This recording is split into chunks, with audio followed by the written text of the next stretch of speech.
Welcome to the Listening Time Podcast. Hey everybody, this is Connor and you're listening to episode 100 of the Listening Time Podcast. Thank you all for helping me reach episode 100. I hope that all of these episodes have been helpful for you. I hope that you've improved your listening as you've listened to all of these episodes.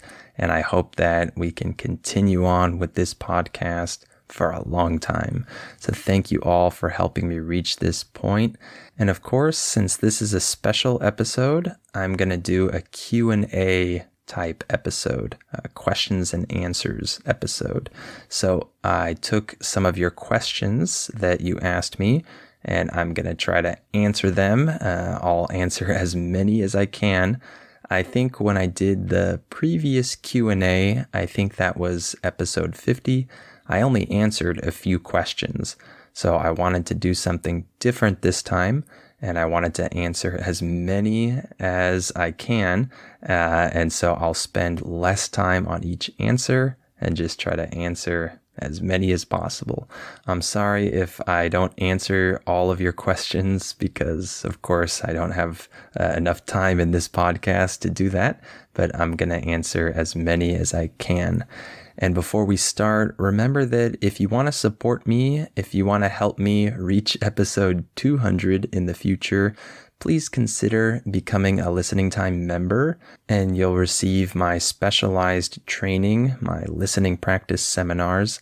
And if you want my advanced podcast episodes, then become a Listening Time family member or VIP, and you'll receive 2 new advanced episodes every month.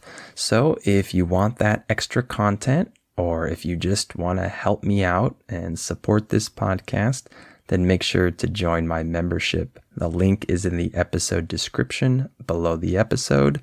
That's patreon.com/listeningtime. All right, let's get started. Are your ears ready? You know what time it is. It's listening time. Okay, I'm going to go as fast as I can through as many of these questions as I can. All right, the first question is, do I speak Spanish to my son? Yes, but that's not the main language that I use when I speak to him. I try to speak to him in English most of the time, and my wife speaks to him in Spanish. So we do one parent, one language. I speak to him in English. She speaks to him in Spanish. However, I have the habit of mixing a lot of Spanish into my speech, and so I often speak to my wife and my son in Spanish, but I try not to do this too much because I want him to hear English throughout the day. The next question is how to sound more British if someone wants to travel there. So if you're traveling to the UK and you want to sound more British, if you want to sound more like the locals, I would focus mostly on the vocabulary, not on the pronunciation. Okay, so you don't need to change your whole pronunciation just because you're going to travel to one country. You can try to do that a little bit, but the main thing is to use the vocabulary that they use. You don't want to have any miscommunications, and so you'll have to use the internet and find those lists of common words that are different in American and British English. And I would focus on those words and focus on the most common phrases that might be different in the two languages. So I would use those online lists just to practice with that before going there, because I myself, as a native American English speaker, might have trouble if I go to the UK and I don't know these words. So I would focus on the vocabulary, not necessarily the other elements like the pronunciation. Okay. The next question is, do I have any books that I offer for English learners? Not yet, but very soon, actually. I'm actually working on a book right now, which is a collection of 3 short stories that are translated into Spanish so that you can read it in English and in Spanish. So this will be for Spanish speakers, of course. It won't be for people who speak other languages, but I'll at least have that available for my Spanish-speaking audience. And if you don't speak Spanish, but you just want to read the English part of the book, that's okay too. But I'll announce that pretty soon because I'm getting pretty close to finishing with this book. So I'm excited about that. So stay tuned for that. The next question is, how do you say things in the moment if you already understand a lot, but you just can't say things fast, or you have to think a lot, or you don't know what to say? So this is something that everyone feels, or almost everyone feels when they learn a language. First of all, I need to say that you want to make sure that you actually understand a lot. When you say that you understand a lot, I don't know exactly what your level of listening is, but if you don't have a very high level of listening, that's where you want to focus on. You want to make sure that you can understand like almost everything that you hear. If you're not at that point yet, then of course you're not going to be able to speak as fast as native speakers because you won't have as much in your repertoire, as we say. This is like your collection of weapons or tools. You won't have as much in there to draw from to actually say whole phrases and words fast in the moment, right? We want to understand things very well and be able to identify those phrases when we hear them again and again, and be able to say them naturally, not because we've memorized lists of phrases or words or things like that, but because you've heard them so many times, you understand them, they sound very normal for you, and you'll eventually start to say them just because they feel right. I talk a lot about that. You say whole phrases, you say things correctly and naturally when you know that they're correct. So the first step is to do tons and tons of listening and to make sure you're understanding things very well, right? Not just understanding the main point of the sentence, but actually understanding every single word, every single sound in these sentences. Make sure that that's your main focus. I'm not saying that that's the only thing you want to do, but that needs to be your main focus. And as you start to do your speaking practice, you'll be able to produce those phrases and those words that you have been listening to, that you've heard during your listening practice. So that's the first thing I need to say, is make sure that you actually do understand a lot, like almost everything. So focus on your listening practice. And then when you do your conversation practice, don't stress about being correct 100% of the time. Just allow yourself to speak naturally and notice the gaps. The word gaps just means holes. Notice the holes in what you're saying. If you're not able to say a certain thing, then make a note of that and go find what you're missing, right? And you can start to fill in those gaps little by little, and you'll probably learn a phrase or a word afterwards that you didn't know. And then next time you can try to use that when you're speaking. But this is for when you've already reached a very high level of listening. So you don't want to just try to fill in the gaps if 60% of what you want to say is missing, right? That's not good. You want to make sure that you can already say most of what you want to say in normal conversations just from repeating things you've already heard many times. And then you fill in the gaps with what's left, the gaps that are left. So the first step is to focus more and more and more on listening. I know that that's what I always say, but that's what I believe. And then you fill in the gaps afterwards when you do your conversation practice. All right, I spent a lot of time on that question. I need to hurry. The next question is how to speak faster using vocabulary that you already have. So this is similar to the last question. So speaking faster is not the same thing as speaking correctly. Okay, so I'm addressing fluency here, not accuracy. Fluency has to do with saying things at normal speed and not thinking about them beforehand. So you're only able to do that if you already know what you want to say and you know that it's correct and you just produce that phrase, for example. So in order to do that, you have to actually know this vocabulary word very well. You're not just going to learn it one time from a list of words and then expect to use that in your speech.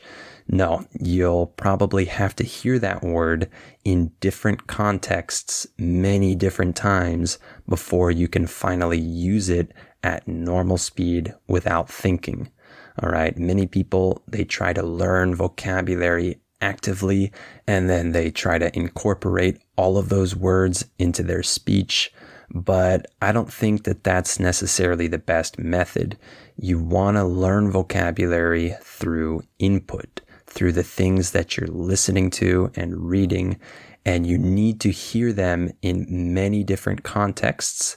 And then eventually they will become natural for you. You'll be able to say them fast. If you're speaking and you have trouble using a new vocabulary word that you learned, it's because you don't actually know that word well enough yet.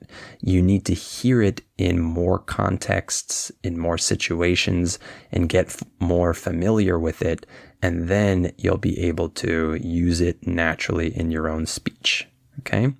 The next question is, how do I feel as an independent creator, and was it hard to leave my last job as an employee? Well, I feel great. This is what I love doing in terms of work. I love working on my own. I don't like relying on other people. I don't like when I have to depend on others in order to accomplish my goals. I like to do it on my own. So I really like that. And I've been working independently for many years, for about 6.5 years now. So I haven't had a job as an employee in a long time. And the last time that I left a job, so that was 6.5 years ago, it was easy for me. I didn't feel like it was difficult at all. I was actually very excited to work independently. And now I'm doing something that has more meaning than what I was doing before. I'm able to help many more people now than I helped when I was just an employee before. So that's great that I'm in this situation now where I can grow in my career and I can grow in terms of how many people I can reach. So I really like that. The next question is, when is it hard for me as a native speaker to understand other native speakers, like in different forms of entertainment, like music, TV, etc.? So I would say that it's hard for me to understand certain dialects of English when I maybe consume content in those dialects. So the hardest dialect for me to understand would be Scottish English. So that's definitely the one that I have the most trouble understanding. And I remember watching a documentary or something like that in the past that was made by Scottish people. And I remember that I needed the subtitles. I needed the captions at the bottom of the screen to understand a lot of what they were saying. Of course, I understood most of what they were saying, but there were big gaps. There were times when I just didn't know what they were saying, so I needed to read the captions in order to understand. So that can happen if I watch movies or TV shows from really hard dialects like that, but that's very rare. I think besides Scottish English, I don't think that there are other types of dialects that are really hard for me. I don't think so. But yeah, that's the hardest one. And in terms of music, it can be hard to understand the lyrics of what the person is singing, regardless of what their dialect is. So there are many songs where I don't know what they're saying at different points in the song. So as an English learner, it will be hard for you at times to understand different songs in English because it can be hard for us sometimes, depending on how they sing, right? A lot of singers sing very clearly, and I know exactly what they're saying, but sometimes they don't. And sometimes it's kind of hard to hear all the words that they're saying. So I hope that answered your question. The next one is, why don't I teach much grammar? Well, I don't do this because I don't think that it's that important compared to listening practice. So when you're a very, very beginner, when you're just starting from scratch with some language, yes, grammar is important because it helps you understand the foundation of the language that you're learning, and it helps you get a feel for that language. But once you reach a little bit of a higher level, then grammar is no longer a very important thing compared to listening, let's say. So I want to focus on what's important, and I'm actually focused on helping people out who already have some knowledge of English. So I'm not focused on absolute beginners. I'm focused on people that already have some knowledge of English, but they can't understand native speakers. So that's my target audience. And so for me, grammar is not that important. That's why I focus on listening practice, because this is what I do when I learn other languages. So I'm just repeating that with English and helping you guys with that. The next question is which prepositions to study to understand like really fast and reduced speech. So it's not necessarily about studying prepositions. What it is that you have to start to expect the right sounds. You have to identify what English really sounds like when native speakers speak fast, and to expect these sounds when you hear them say different words and say different phrases. So if you've never watched one of my listening practice seminars before, I recommend that you do that. You can try them out. And this is exactly what I focus on. I help you understand these different sounds, the different ways that native speakers shorten their speech, and I help you identify what all of these things sound like, and help you little by little identify and expect the correct sounds. So it's not about studying certain prepositions. It's about focusing on what native speakers actually sound like when they speak. And once you start to expect the right sounds, things will get easier for you. Okay. So like I said, if you haven't checked out my listening practice seminars, try them out. Maybe become a Listening Time member just to try them out and see if you like them. Okay. The next question is about learning a third language, when it's good to start with that. What I would say about this is you should probably have reached a pretty good level in your second language before you start your third language. You don't have to do this. There are some people that learn 2 languages at the same time from scratch. So it's possible. However, if you want to make it easier for yourself, I would recommend that you reach at least an intermediate level in your second language, and then you start with a third language. You don't have to reach a very high level. You just want to reach a level where you feel a little more comfortable in that language. You're starting to feel a little more comfortable, a little more confident in that language, knowing that if you don't focus 100% of your effort on it, you're not going to lose everything, right? However, if you are still a beginner in your second language, and then you start your third language, and then you focus more on the third one, this might be trouble for your second language. You might forget a lot, and you might feel like you have to start from a very low level when you return to it. So that's just my opinion about this. But like I said, if you want to start 2, 3 languages at the same time, for example, from scratch, you can do that as long as you have enough time and dedication for each language. However, most people don't have this. They have to focus most of their time just on one language. So that's why I'm saying that it's probably better to reach an intermediate level in your second language and then start with the third one after that. But you don't have to take that advice. That's okay. The next question is about my hope for the future of education.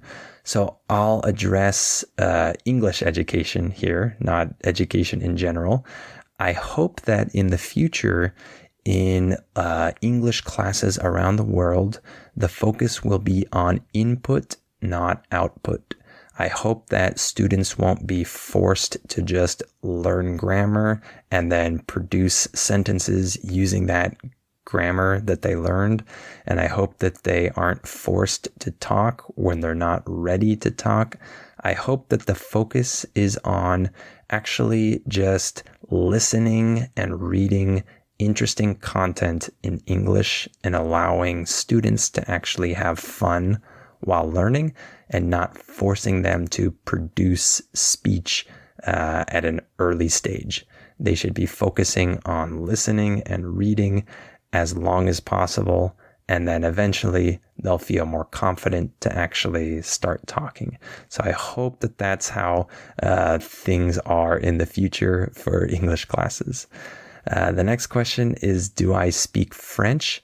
I do, but I have a pretty low level now because I haven't studied French in many months and I haven't focused on it. And I haven't done a lot of speaking, actually. I've actually focused almost all of my effort on listening, and I still want to reach a higher level of listening before I start speaking a lot. So I'm going to go back to French in about a month, and I'll do a lot of listening, and then eventually I'll start to have more conversations. But as you probably know by now, I focus almost 100% on listening for a long time when I learn languages, and then I start speaking after that. And I think I have time for one more question. How do I learn a language from scratch? Well, I've kind of answered that. You can probably get that by now. I first just get a feel for the language just by looking through a grammar book, maybe focusing a little bit on grammar, the different structures, of course, the alphabet, if it's a different alphabet. And I get that very basic understanding of the language. And then I start listening and reading content that's understandable for me. So it has to be slow and understandable. And then eventually I start to move to harder content until I can understand content made for native speakers. And then I just focus on that for a long time. And I just listen, and maybe read a little bit And then eventually, when I feel like I can actually produce speech naturally, then I'll focus on conversation as well, while still doing tons of listening. So, in a nutshell, or in summary, what I do is I focus a ton of my time on listening, much more than 90%, even like 98, 99% on listening. And then eventually I start speaking. All right, I think that's all the time I have for today. I'm going to stop there. Thank you all for your questions, and thank you for helping me reach episode 100. If you want my specialized training, or if you want my advanced podcast episodes, make sure to join my membership, join the right tier depending on what benefits you want. And so the link is in the episode description. That's patreon.com/listening time. And I hope that you'll stick with this podcast and keep listening for the next 100 episodes. And I want to thank you all for your support. All right. Well, thank you for listening to this episode, and I'll talk to you on the next episode of Listening Time.